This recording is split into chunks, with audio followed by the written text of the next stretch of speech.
Good morning students, I am well here and I hope you are also well at your home. आप सभी घर पर सुरक्षित होंगे, अपने वर्क को बहुत अच्छे से कर रहे होंगे,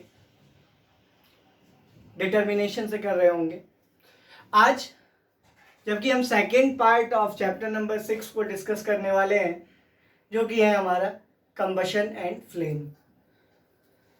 जो पहला पार्ट हमने डिस्कस किया था उसमें हमने ये देखा था कि हमारा जो ये टॉपिक है या जो ये चैप्टर है कंबशन एंड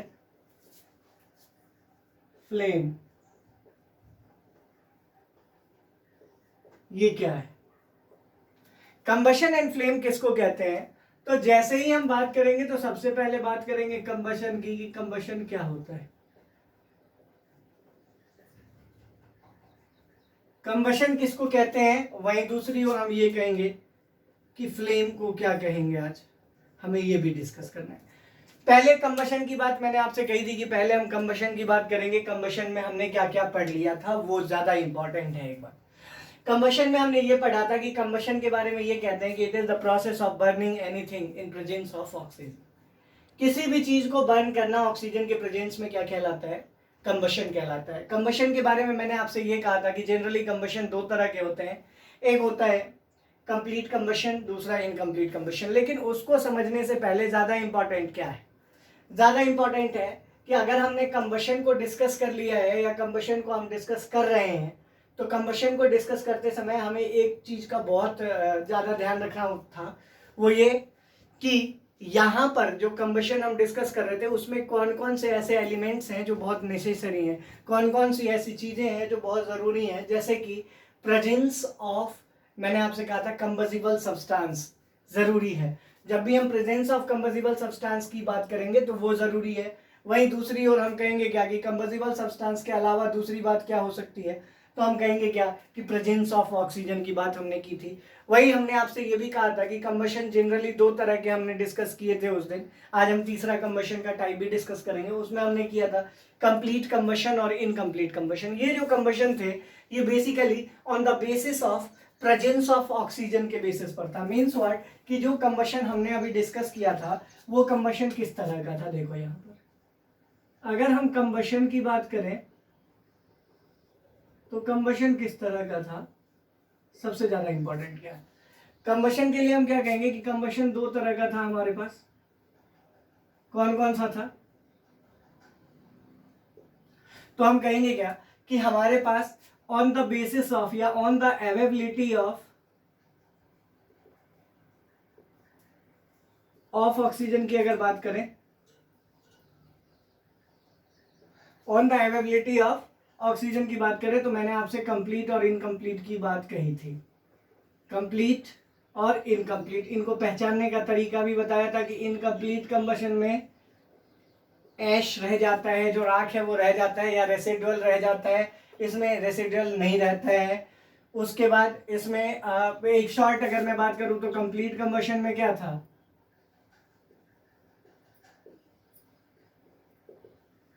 कंप्लीट में no residue is left, clear है। इसमें रेसिडुअल इज लेफ्ट, दूसरी बात कि फ्लेम कलर इज ब्लू,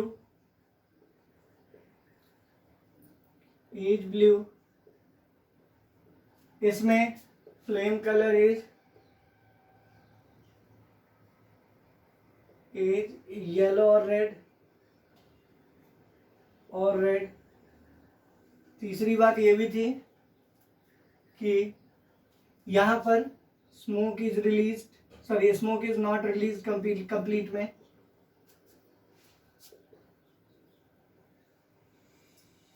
इसमें क्या था? Smoke is released.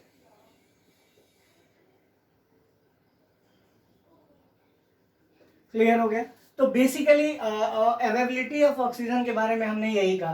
कंप्लीट में क्या था? रेसिड्यू नहीं बच रहा था, फ्लेम का कलर ब्लू था, स्मोक नहीं रिलीज हो रहा था। वहीं इनकम्प्लीट में रेसिड्यूअल बच रहा था, फ्लेम कलर येलो था और स्मोक रिलीज हो रहा था।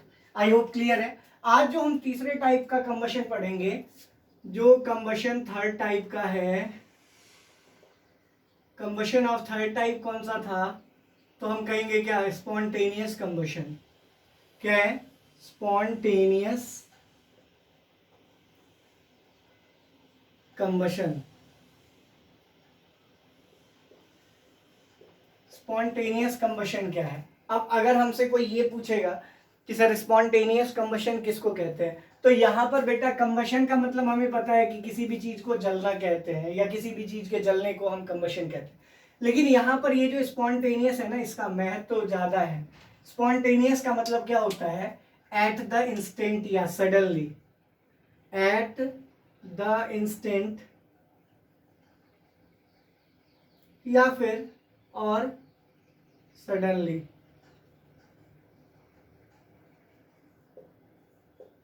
एट द इंस्टेंट या फिर सडनली। और ये जो कंबशन है एट द इंस्टेंट या सडनली वाली जो बात है, उसमें हम स्पॉन्टेनियस की बात कर रहे हैं। स्पॉन्टेनियस कंबशन वो कंबशन होता है जिसमें एनर्जी एट द इंस्टेंट और बड़े पैमाने पर रिलीज होती है। मतलब ये कि एक तरह से हम ये कह सकते हैं कि स्पॉन्टेनियस कंबशन वो कंबशन है जिसमें जनरली धमाके की बात हम करते हैं। जब कभी कहीं भी कोई धमाका होता है तो वो किस कंबशन का नतीजा होता है, स्पॉन्टेनियस। जैसे ब्रस्टिंग ऑफ क्रैकर की हम बात करें, अगर हम पटाखे जलाते हैं तो पटाखे में जब आग लगती है और वो धमाके के साथ ब्रस्ट होता है, तो वो क्या है, स्पॉन्टेनियस कंबशन है। ठीक है, स्पॉन्टेनियस मतलब होता है रिएक्शन। ठीक है, स्पॉन्टेनियस मतलब क्या होता है, इमीडिएटली रिएक्ट या इमीडिएटली रिलीज एनर्जी। जब भी हम स्पॉन्टेनियस कंबशन की बात करेंगे तो हम ये कहेंगे कि अगर सडनली या एट द इंस्टेंट उसी क्षण अगर एनर्जी रिलीज हो जाती है तो उस तरह का कंबशन क्या कहलाता है बेटा, spontaneous combustion.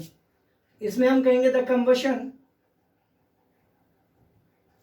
In which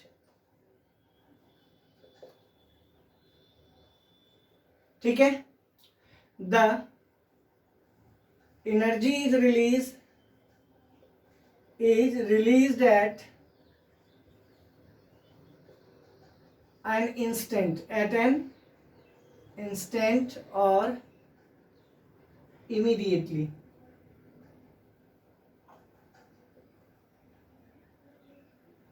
eight an instant या फिर इमीडिएटली रिलीज करता है, बहुत जल्दी उसी समय पर अगर इमीडिएटली या एट द इंस्टेंट रिलीज करता है तो उसको हम स्पॉन्टेनियस कहते हैं। दूसरी बात क्या है कि अगर इंस्टेंटेनियसली या उसी समय एनर्जी रिलीज करता है तो इसका एग्जाम्पल क्या होगा, तो हम कहेंगे bursting of crackers. Bursting of crackers. I hope clear हो गया होगा।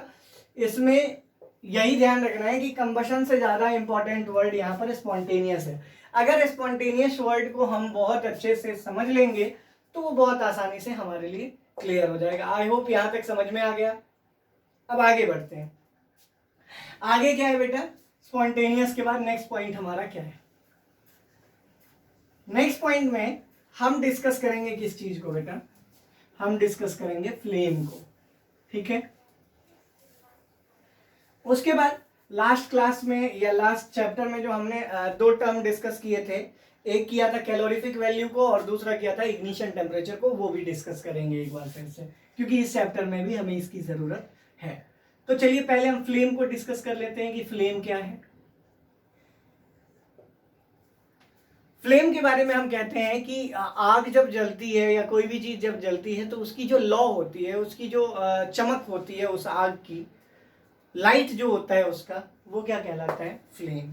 ठीक है, flame the light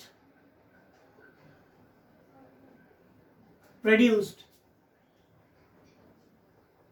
at the time of burning, at the time of burning, जलते समय अगर, ठीक है, अगर जलते समय लाइट कोई भी चीज लिट अप हो जाती है या उसमें रोशनी आती है तो वही क्या कहलाता है, फ्लेम कहलाता है। फ्लेम का कलर 3 होता है। Flames are generally found in 3 colours. Flames are generally found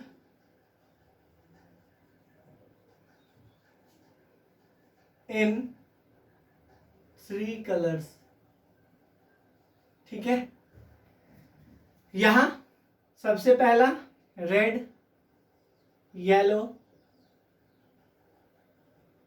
green, sorry blue. अब ये 3 कलर हैं और इन 3 कलर के बेसिस पर हमने पहचान लिया था, हमने लास्ट अभी कुछ देर पहले भी देखा था कि इन 3 कलर्स के बेसिस पर हम ये पहचान लेते हैं कि हमारा जो कंबसन है वो किस तरह का है। तो फ्लेम बहुत इंपॉर्टेंट रोल प्ले करता है। सपोज फ्लेम का कलर अगर रेड है, तो फ्लेम का कलर रेड होने का मतलब क्या है भाई? फ्लेम का कलर रेड मतलब इनकम्प्लीट कंबसन।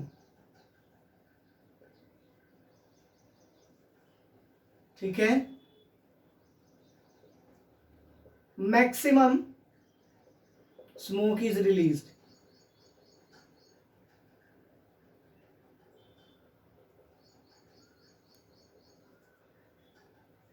ठीक है, ये क्या है? इनकम्प्लीट कंबशन होता है और इसमें मैक्सिमम स्मोक रिलीज होता है। वहीं येलो क्या है?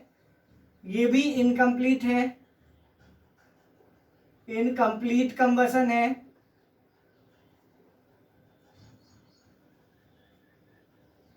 but releases less smoke than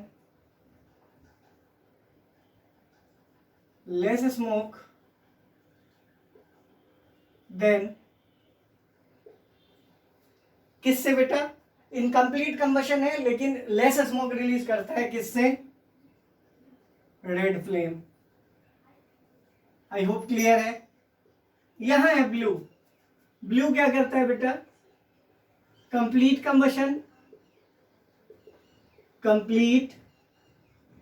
combustion as it releases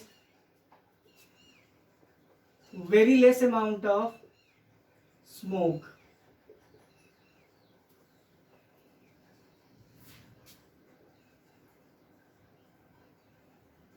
ठीक है, सबसे less amount of smoke release करता है जो ब्लू कलर का होता है। तो हम पहचान लेते हैं क्या कि रेड, येलो और ब्लू के हिसाब से हमारा जो कंबशन है वो कैसा होगा। रेड और ब्लू है, सॉरी रेड और येलो है, तो इसका मतलब क्या है कि इनकम्प्लीट कंबशन हुआ है। अगर वो ब्लू कलर का फ्लेम है, इसका मतलब क्या है कि वो कंप्लीट कंबशन में है, मतलब स्मोक रिलीज नहीं करेगा। आई होप क्लियर है यहां तक। अब नेक्स्ट पॉइंट में हम उन 2 टर्म्स की बात करेंगे जिसकी बात हमने चैप्टर नंबर 5 के क्वेश्चन आंसर्स को डिस्कस करते हुए किया था। उनमें एक चीज तो थी इग्निशन टेम्परेचर और दूसरी क्या थी? इग्निशन टेम्परेचर, और दूसरा कैलोरीफिक वैल्यू। इग्निशन टेम्परेचर और कैलोरीफिक वैल्यू को जानना इसमें ज्यादा जरूरी है। अब यहां एक तरफ हम लिखते हैं कंप्लीट कंबशन,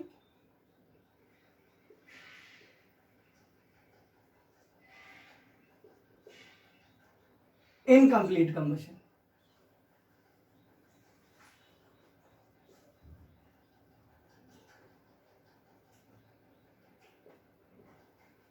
तो 2 तरह के कंबशन हो गए, एक का नाम हो गया कंप्लीट कंबशन और दूसरे का क्या नाम हो गया? Incomplete combustion. देखते हैं इसके बेसिस पर कुछ डिसाइड कर पाएंगे कि नहीं। अब इग्निशन टेम्परेचर के बारे में कहा जाता है the minimum temperature at which something catches fire. वो सबसे कम टेम्परेचर जिस पर किसी भी चीज में आग लग जाए वही क्या कहलाता है? Ignition temperature. वो सबसे कम टेम्परेचर, वो सबसे कम रोशनी जिससे किसी भी चीज में आग लग जाए वो क्या कहलाते हैं? Ignition temperature. The minimum temperature ये हम पहले भी पढ़ चुके हैं, इसीलिए मैं थोड़ा सा शॉर्ट में बताता हूं आपको। Minimum temperature at which something catches fire, at which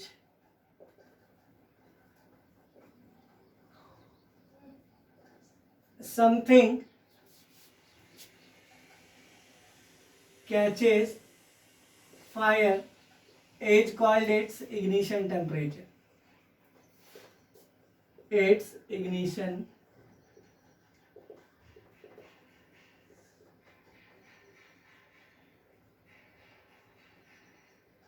ठीक है। इग्निशन टेम्परेचर में क्या था? The minimum temperature at which something catches fire is called its ignition temperature, इसी को हम क्या कहते हैं, इग्निशन टेम्परेचर कहते हैं। वहीं पर कैलोरीफिक वैल्यू क्या है, the amount of energy released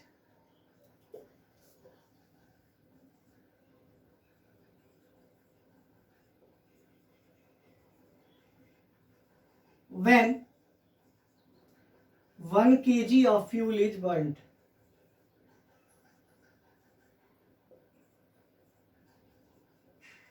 ठीक है बेटा, अब रिलेशन पढ़ते हैं इन दोनों के बीच में। रिलेशन क्या है इन दोनों के बीच में, क्या रिलेशन। जैसे ही मैंने इग्निशन टेम्परेचर की बात की तो मैंने आपसे क्या कहा कि इग्निशन टेम्परेचर वो सबसे कम टेम्परेचर है जिसमें किसी भी चीज में आग लग जाए। अब कैलोरीफिक वैल्यू कही मैंने कि जो एनर्जी 1 किलोग्राम फ्यूल को बर्न करने में रिलीज होगी वही कैलोरीफिक वैल्यू। अब हमें ऐसा इसके बीच में अगर रिलेशन देखना है तो हम ये कह सकते हैं क्या कि अगर इग्निशन टेम्परेचर ज्यादा है तो इसका मतलब ज्यादा आग जलाने में ज्यादा परेशानी होगी, ज्यादा टेम्परेचर चाहिए। अगर इग्निशन टेम्परेचर ज्यादा है तो इसका मतलब यही है ना कि मिनिमम टेम्परेचर ज्यादा होगा, सबसे कम टेम्परेचर जो चाहिए वो भी ज्यादा होगा, और वो अगर ज्यादा होगा तो उसकी कैलोरीफिक वैल्यू क्या हो जाएगी बेटा, कम हो जाएगी, क्योंकि उसको जलने में बहुत समय लग रहा है, इसीलिए उसकी जो कैलोरीफिक वैल्यू है वो क्या हो जाएगी, कम हो जाएगी। मतलब 1 किलो कुछ जलाने के बाद अगर किसी चीज में आग लग रही है तो वो तो पहले आग ही लगेगा, उसके बाद एनर्जी रिलीज शुरू करेगा। तो कहने का मतलब क्या है कि इग्निशन टेम्परेचर जो है वो अगर ज्यादा हो गया तो कैलोरीफिक वैल्यू क्या हो जाएगी, कम हो जाएगी, और अगर कैलोरीफिक वैल्यू ज्यादा है इसका मतलब इग्निशन टेम्परेचर कम है। कैसे, मैं आपको बताता हूं। जैसे एक लकड़ी का टुकड़ा है और एक गैस है, तो गैस को जब हम जलाएंगे तो तुरंत उससे एक तीली से जल जाता है, मैच का जो स्टिक होता है उसी से जल जाता है, तो उससे जलने का मतलब क्या है कि तुरंत आग लग गया, तो इग्निशन टेम्परेचर उसका क्या हो गया, कम। वही अगर एक तीली से हम लकड़ी के ढेर में आग लगाने की कोशिश करेंगे तो क्या वो लगेगा, नहीं लगेगा, तो वो क्या है, उसका इग्निशन टेम्परेचर ज्यादा है। अब आप ही बताइए कि एनर्जी कौन रिलीज करेगा, उस एक तीली में एनर्जी कौन रिलीज करना स्टार्ट कर देगा, गैस। तो इसीलिए हम क्या कहते हैं कि अगर कैलोरीफिक वैल्यू ज्यादा है इग्निशन टेम्परेचर कम होगा, अगर इग्निशन टेम्परेचर ज्यादा है तो कैलोरीफिक वैल्यू क्या होगा, कम होगा। मीन्स व्हाट की रिलेशन क्या है, इफ इग्निशन टेम्परेचर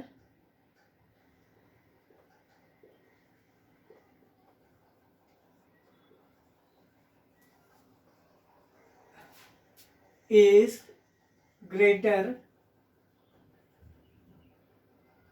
या इज ग्रेटर से अच्छा, इफ कैलोरीफिक वैल्यू इंक्रीजेस या if ignition temperature increases calorific value decreases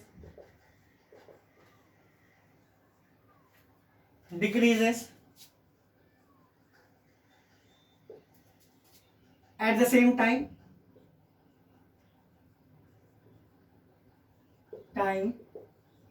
if calorific value decreases ignition temperature, या यहां पर इंक्रीजेस की बात करें, calorific value increases, ignition temperature increases. I hope clear है।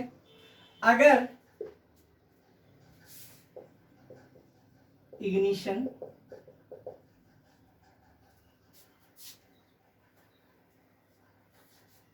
यहां देखिए बेटा रिलेशन क्या है, अगर इग्निशन टेम्परेचर बढ़ेगा तो कैलोरीफिक वैल्यू घट जाएगी, और अगर कैलोरीफिक वैल्यू बढ़ जाएगा तो इग्निशन टेम्परेचर कम हो जाएगी। तो ये वाइस वर्सा वाली बात है, इग्निशन टेम्परेचर बढ़ा कैलोरीफिक वैल्यू घटा, कैलोरीफिक वैल्यू बढ़ गया इग्निशन टेम्परेचर कम हो गया। मतलब एक के बढ़ने से दूसरा कम होता है, दूसरे के बढ़ने से पहला कम होता है।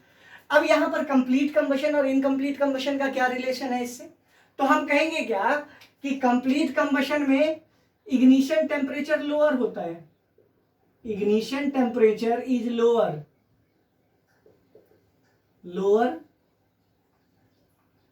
कैलोरीफिक वैल्यू इज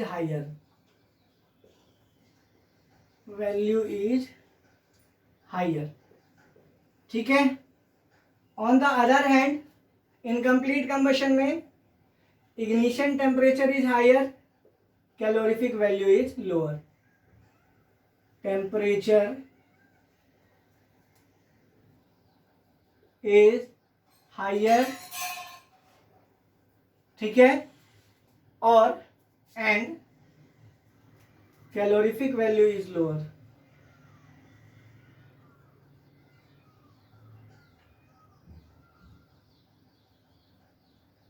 ठीक है, आई होप यहां तक आपको समझ में आ गया होगा।